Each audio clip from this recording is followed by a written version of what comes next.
Assalamualaikum warahmatullahi wabarakatuh. Alhamdulillah. Selamat pagi para sedulur-sedulur yang saya cintai dan semoga dicintai oleh Allah SWT. Oke para sedulur, sudah beberapa hari ini teman-teman konflik antara US plus Israel versus Iran ini semakin meningkat tensinya ya teman-teman. Belum lama ini kemarin ya teman-teman diberitakan bahwasannya salah satu kapal terbesar Iran, kapal kebanggaan Iran yaitu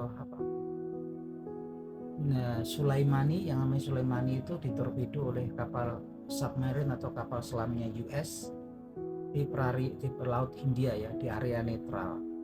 Kemudian dikabarkan ada sekitar 100 lebih awak kapal yang kemudian hilang, dan kemudian ada 77 yang berhasil diselamatkan oleh Angkatan Laut Sri Lanka. Nah teman-teman, lepas dari itu kemudian banyak orang sekitaran konflik antara US, Israel dan juga Republik Islam Iran ini, orang banyak bertanya, apakah ini perang terkaitan dengan politik ataukah perang ini terkait dengan agama gitu kan.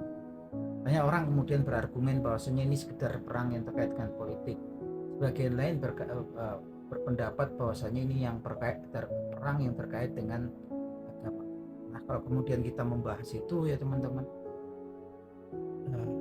lagi-lagi konflik antara Israel dengan bangsa-bangsa yang ada di sekitarnya itu telah dijelaskan oleh Allah SWT, Rabb ilah yang telah menciptakan langit dan bumi ya teman-teman, jauh-jauh hari, yaitu sekitar 1450 tahun yang silam.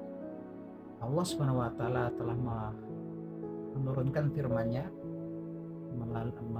melalui utusannya yaitu Jibril kepada Nabi Muhammad SAW, dan itu termaktub di Holy Book atau di Al-Quranul Karim, tepatnya di surat Al-Isra ya teman-teman, yang bunyinya sebagai berikut. Bismillahirrahmanirrahim. Wa qadaina li bani Israila la tufsiduna fil ardi marratain wa la ta'luna uluwan kabira. Dan sudah aku takdirkan untuk Bani Israel, mereka akan melakukan kerusakan di muka bumi 2 kali, dan mereka akan datang dengan kesombongan, arogansi yang sangat tinggi. Nah teman-teman, di sini kalau kemudian kita merunut di ayat tadi, jelas sekali ya teman-teman, ternyata memang kemudian di Holy Book pun sudah diterangkan bahwa Bani Israel suatu ketika akan melakukan 2 kali kerusakan besar di muka bumi, dan dia akan datang dengan kearogansi yang tinggi, kesombongan yang sangat tinggi. Ayat lain pun dijelaskan bahwasanya dia pun nanti akan datang dengan kelompok yang besar ya teman. Ketika ayat ini turun, Bani Israel itu masih tersebar ya, jadi kelompok-kelompok kecil. Bagian tinggal di Yerusalem di bawah kekuasaan Romawi, kemudian sebagian juga ada di kota Madinah, di situ ada Bani Koinuko, baik Bani Nadir gitu kan. Mereka masih dalam kelompok-kelompok kecil ya teman-teman, mereka belum eksisten punya negara. Ini sudah dijelaskan di situ. Dan bahkan diberitakan juga bahwasanya Bani Israel itu juga rajanya orang Jus kelak akan muncul sebagai ujian umat manusia. Bahkan ujian itu diberitakan dia ujian yang terbesar, nggak ada yang terbesar selain ujian rajanya kaum Jus ini. Diberitakan dia adalah Dajjal. Dajjal itu adalah ujian terbesar manusia dari awal penciptaan Nabi Adam sampai dengan hari kiamat. Nggak ada ujian yang seberat Dajjal. Dajjal diberitakan akan diikuti oleh sekelompok orang Yahudi, 70.000 orang Yahudi yang dia datang dari kota Asbahan atau kota Isfahan. Yang mana kemudian ketika hadis ini turun, Nabi Muhammad SAW belum pernah nyampe Isfahan ya teman-teman, karena Iran sendiri ditaklukkan oleh Khilafiyah Islam pas ketika pemerintahan sahabat Umar bin Khattab radhiyallahu. Hadisnya jelas sekali ya, bunyinya sebagai berikut. Bismillahirrahmanirrahim. Yatba'u Dajjalu mi Yahudi Asbahan sab'una alfa alaihim toyalisa.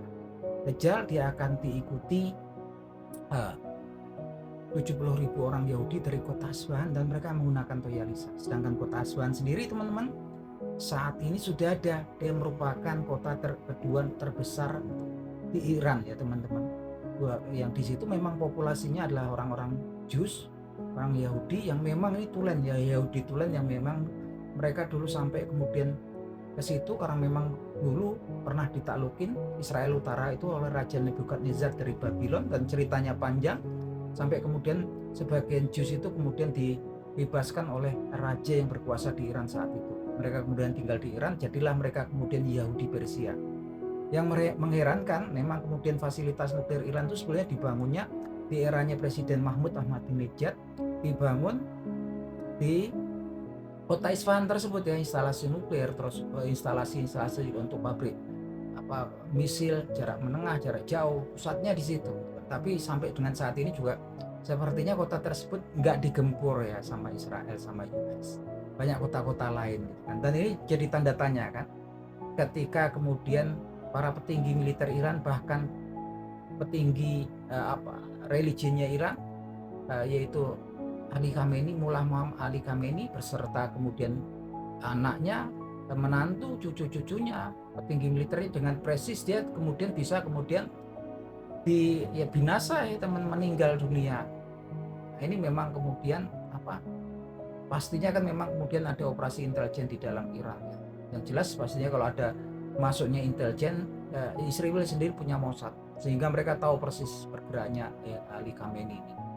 Yang jelas mereka pasti punya orang dalam, dan nggak menutup kemungkinan mereka pastinya punya sel-sel yang berkaitan dengan at least yang sama antara Jews kota Isfahan dan Jews di Israel.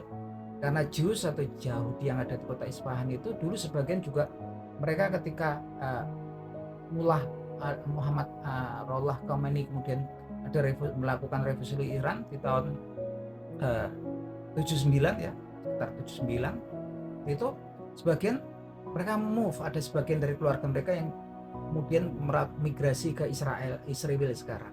Pastinya mereka juga punya sel-sel, punya hubungan lah ya teman-teman. Nah ini memang kemudian saya pikir kalau teman-teman bertanya-tanya apakah konflik Israel sama US itu kemudian dengan Iran itu kemudian konflik politik ataukah kemudian konflik terkait dengan religion, teman-teman bisa berpikir sendiri, menggunakan akal pikirannya yang jernih, coba dipikir, karena itu sudah jelas sekali, clear sekali gitu kan, seterang cahaya matahari di langit. Intinya kita kemudian dengan tahu itu semakin mendekatkan diri kita kepada Allah SWT, mohon pertolongan dan perlindungannya. Artinya memang sebagian benang-benang takdir yang memang ditakdirkan oleh Tuhan, ilah yang menciptakan langit dan bumi sekarang sudah pada bermunculan. Oke teman-teman, itu obrolan kita pagi hari ini. Akhir kata, wabillahi matur nuwun sudah pada nonton video saya. Wabillahi taufiq wal hidayah. Wassalamualaikum warahmatullahi wabarakatuh.